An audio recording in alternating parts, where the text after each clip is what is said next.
Okay, welcome back everyone. My name is Pratesh here with Kaizen Crypto, bringing you guys another video. Here today, we're going to be taking a look at Cardano.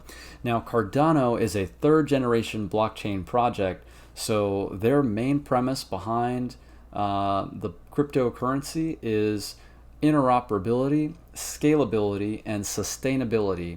So now with that being said, there have been a lot of developments happening, and in this video we're actually going to be taking a look at one of their enterprise solutions known as Atala. So we're going to be taking a look at that. Now, if you guys are new to the channel, I would just like to say thank you so much for watching. First off, if you haven't already, please be sure to hit that subscribe button. I post cryptocurrency news and investing tips and trading strategies all here on this cryptocurrency YouTube channel. We talk about all different types of altcoins, Bitcoin. It's a really fun place to hang out and share your thoughts and opinions. So if you guys would like to stay tuned for content like that, be sure to smash that subscribe button. And if you do find value from today's video, please be sure to drop a like. It definitely does help me out. So now, in order to talk a little bit more about Cardano, first I wanted to take a look here. This is kind of on a side note, but it's an interesting tweet that I found on Twitter. Shout out to Income Sharks. So as you guys know, what we've been experiencing right now in the cryptocurrency space, we can see that Bitcoin has definitely been seeing quite a bit of surge of capital. We can see that the altcoins are, suffering because of that. Now, what we see here, this chart that we're looking at brought by Income Sharks, this shows that the top on Bitcoin dominance is a lot more convincing than previous ones. So according to him, he expects a fairly large pullback and money going into alts. And he's been waiting for the coming months to say this, but he believes it is alt season. Now, this is not financial advice, guys. This is just an interesting chart that I found on Twitter, and I just want to bring it to you. So this is what we're looking at in terms of Bitcoin dominance. This is on the daily time frame, and we can see here that we're correcting a little bit. Now, I wouldn't go so far to say that we're in an alt season just yet. I would think that we would probably need to wait for a lower high with this top here. If we're not able to make a higher high, then I think it might be safe to say that we can expect some type of money flowing from Bitcoin into altcoins. But until that time period, just something interesting to look at. We are here right now currently with Bitcoin dominance. So just an interesting thing. I just wanted to share that with you. Now, just trying to piggyback off of that, I've got the Cardano USD chart pulled up here. So we're taking a look at TradingView. This is on the daily time frame. And I've got a few different indicators pulled up. So I've got the RSI, I've got the MACD. We're taking a look at the volume, and I've got the 200 weekly moving average. So what we can see is that Cardano's still very much, at a discounted price point, 5 cents. Guys, picking up some cheap Cardano, that is, it feels pretty nice to be able to load some bags. Not financial advice again, please do your own research. I am just simply bringing you my opinion, my thoughts on this market, and I hope you do find some value from it. But it's very interesting to see. I don't think that we're going to be able to proclaim any type of altcoin season quotes, right? I don't think that altcoin season has started. And with Cardano, also, I don't think that we're going to see buyers stepping in until Shelly is released. And I think that's fairly conservative. Once we see further production such as Goguen, we might be able to see some incredible price gains, but until then I don't think that we're there yet. So now let's take a look as far as the fundamentals of Cardano. So I've got the roadmap pulled up. This is found on their website. I will leave a link to that in the description below. If you guys want to check it out, please be sure to do that. So what is Cardano? So Cardano is a groundbreaking proof-of-stake blockchain network being developed into a decentralized application development platform with a multi-asset ledger and verifiable smart contracts. Built with the rigor of high-assurance formal development methods, Cardano aims to achieve the scalability, interoperability, and sustainability needed for real-world applications. Cardano is designed to be the platform for choice of large-scale, mission-critical dApps that will underpin the economy of the future. Based on peer-reviewed academic research, Cardano has an ethos of openness and transparency. All of the research and technical specifications that underpin Cardano are publicly published, and all Cardano development activity is made available to the public. Cardano is designed by a global team of experts who are leaders in disciplines ranging from distributed systems to programming languages and game theory, and is jointly developed by IOHK and partners. IOHK develops the technology, and the Cardano Foundation is responsible for supervising development and promoting Cardano, while Emergo drives commercial adoption. While we are building Cardano, we are merely custodians. When the network is fully decentralized, it will belong to the community, and it will be the community who decides its future through advanced governance features. So, very interesting to see. We can see the beginning of this actually taking place where the blockchain is being handed over to the community. I know a lot of you are looking forward to Shelly. I know I am. So Shelly is going to be the stage in the project where decentralization takes into effect, where essentially the blockchain is not run on federated nodes like how it currently is, but rather on nodes on the network that are distributed within the community. So that is a brief overview. Now, what I wanted to bring to you here today in this video, we're going to be taking a look at an article that I found. This is actually going to be talking a little bit about Atala. Now, Atala is going to be the enterprise solution for Cardano, and this is going to help businesses tie in the blockchain without having to fully encompass the entire blockchain or running a node or what have you, everything that comes with being a participant in the network. This is going to take the best of that and cater it more towards institutions and enterprises and businesses. So let's take a look. This is what the article has to say. So let's scroll down a little bit here. This is Atala, so everything you need to know about Atala, written by Max. This article can also be found in the description of this video. So firstly, let's clarify what it is. So Atala is an enterprise blockchain framework which aims to provide financial services to millions of people living in developing countries like Ethiopia, Georgia, and Mongolia. So if you know Hyperledger Fabric, consider Atala nearly the same.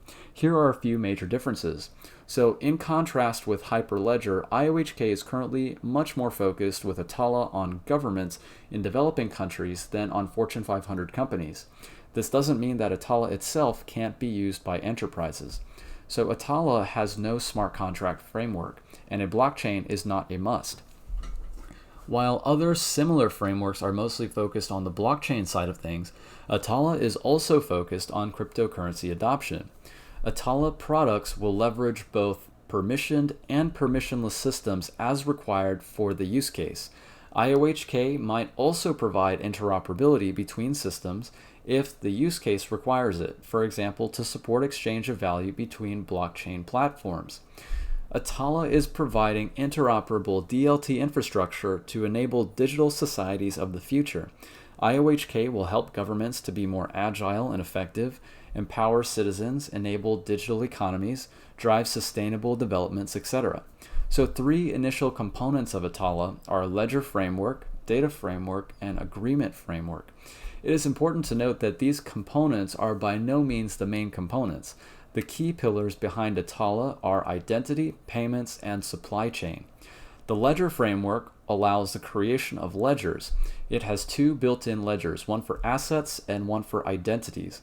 The Data Framework is like the Ledger Framework, simple to understand because it simply allows the creation of data. But what's interesting in regards with the Data Framework is that the storage was not really the problem when creating it. The problem was that you have to create data without users participating in the creation of it while still allowing these users to trust it. Here's an example to simplify this.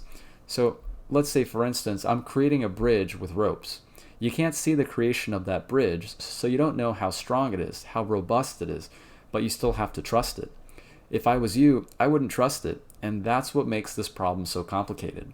The key thing in regards with the data framework is that not all data needs to sit on the blockchain. You only have consensus on the parts of data that need to have it, while other elements remain private.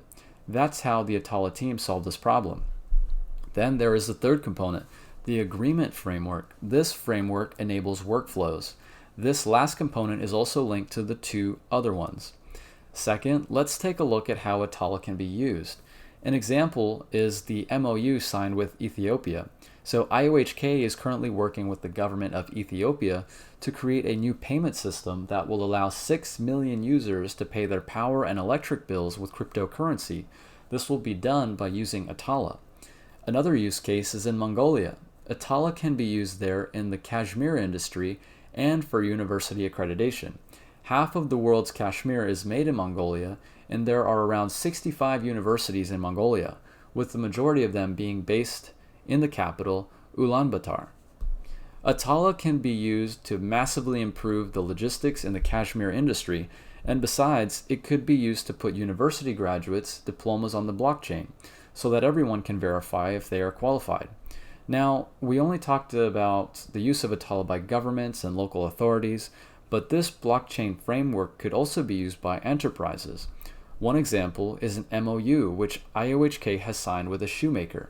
The goal is to produce anti-counterfeiting solutions.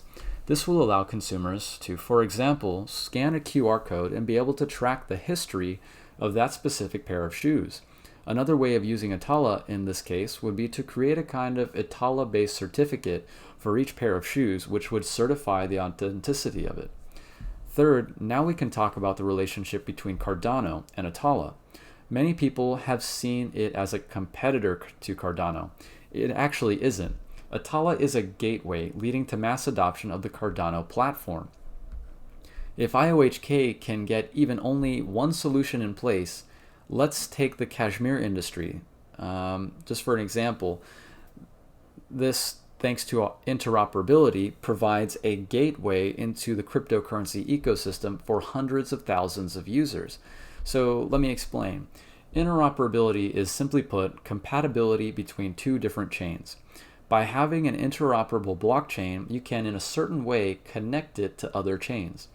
So this is a quote from Charles Hoskinson. Atala can be used for processing and aggregating the data, which can then be fed through to Cardano to handle ADA payments, so keeping huge volumes of data off the Cardano blockchain. Now, if Atala is used by thousands and thousands of users through, for example, the cashmere industry, all these users start becoming part of the network. Once you have achieved that, it's fairly simple to introduce them to Cardano or any other cryptocurrency because it's interoperable. You can then create a product which uses ADA, for example, to reach all these people because they are already in the network. So the more Atala is used, the more potential users Cardano will have. To conclude, instead of bashing Atala, the Cardano community should support it, embrace it, love it, because it will eventually lead to the exponential growth of this next generation smart contract platform. So if you want to learn more about Atala, here's an introduction of it at the IOHK Summit. So you guys can click on the link. This is all found in the article here. Great job so far. Thank you so much to the author. So to summarize, the key takeaways that we've got here from this article are, so one, in contrast with other enterprise frameworks, Atala is mostly focused on governments in developing countries. Besides Atala products, which will leverage both permissioned and permissionless systems as required for the use case. IOHK might also provide interoperability between systems if the use case requires it, for example, to support exchange of value between blockchain platforms. Number two, the key pillars behind Atala are identity, payments, and supply chain. The three initial components are the ledger framework, the data framework, and finally the agreement framework. Number three, IOHK has currently signed an impressive amount of MOUs with governments in developing countries, including Ethiopia, Georgia, and Mongolia. The more Atala is used, the more potential users Cardano will have. So instead of bashing Atala, the Cardano community should support it, embrace it, love it, because it will eventually lead to the exponential growth of this next generation smart contract platform. And lastly, Atala has no smart contract framework, and a blockchain is not a must. Atala is providing interoperable DLT infrastructure to enable digital societies of the future. IOHK will help governments to be more agile and effective, empower citizens, enable digital economies, drive sustainable development, etc. All right. Well, guys, that is what I have for you here. This was written by Max, and Gerolamo. So thank you guys. Shout out to you. This is actually a very informative read. I would highly recommend you guys check it out for yourself. And that is pretty much what I have for you here in this video. So very interesting to see with the developments that have been going on with Cardano, what we can expect in the future. After Shelly is released, I'm thinking that things are really going to start to ramp up. So it's a very exciting time to be invested in Cardano. Guys, we are here. All right, so if you are getting in, you are getting in at the bottom. So let me know your thoughts. If you guys did find some value, be sure to drop a comment. Let me know what you guys are thinking. Smash that like button, and I will see you guys in the next one. Take care.